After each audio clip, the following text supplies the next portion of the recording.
So அது நம்ம டீம்ல எப்படி ரொம்ப புஷ் பண்ணாங்களா? ஏதாவது டார்கெட் வச்சாங்களா?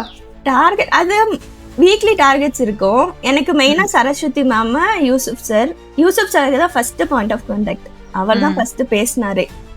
அதுக்கப்புறம் சரஸ்வதி மேம் மண்டே கால்ஸ். அதுக்கப்புறம் தங்கமாரியப்பன் சார். இவங்க 3 பேர் தான். எனக்கு என்ன டவுட்ஸ்னாலும் நான் மெசேஜ் பண்ணிடுவேன்.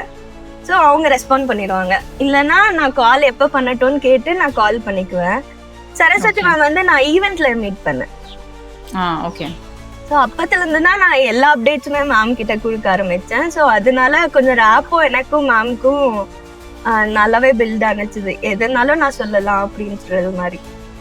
ஓகே. ஸோ இது கண்டிப்பாக எங்கள் டீம் ஸ்ட்ரென்த்து தான். ஏன்னா டீமில் நாங்கள் இன்டர்னலாக பேசும்போது சொல்லுவோம், அடிக்கடி ஒரு லைன் சொல்லுவோம், நம்ம எதுக்காக இருக்கோம், ஹெல்ப் பண்ணுறதுக்கு தான் இருக்கோம், அதை மறந்துடாதீங்க, கோவம் வரக்கூடாது, டென்ஷன் ஆகக்கூடாது, அதே மாதிரி டார்கெட் செட் பண்ணுங்கன்னு சொல்லுவோம். ஆக்சுவலாக சில பேர் அதை கம்ப்ளைண்ட் எடுத்துகிட்டு வருவாங்க. அதான் உங்ககிட்ட அந்த கேள்வி கேட்டேன். சம்டைம்ஸ் இந்த வார்த்தைகளை முடிச்சுட்டு வாங்கன்னு நம்ம ரூடாக இல்லைன்னு வச்சுக்கோங்களேன், அந்த இடத்துல வந்து அப்போ மென்டர்ஷிப் நீங்கள் வரதுக்கே வேஸ்ட் இல்லை. நம்ம ஒரு புஷ் இருக்கணும், ஒரு டார்கெட் இருக்கணும், ஒரு பேஷன் நோக்கி தான் மூவ் பண்ணணும். அதனால அந்த क्वेश्चन நான் மெயினா வந்ததே அந்த புஷ்ஷுக்காக தான் மேம். ஏன்னா எனக்கு வந்து ஒருத்தங்க நீ பண்ணல அப்படின்னு சொன்னா எனக்கு ஒரு மாதிரி கில்ட்டி ஆயிடும். அதுக்காகவே நான் ஒர்க் பண்ணுவேன். நான் பண்ணிட்டேன் அப்படின்னு சொல்றதுக்காகவே. அதுக்காக தான் மெயினா இந்த நெக்ஸ்ட் டார்கெட்டும் பயங்கரமா வைக்கலாம்.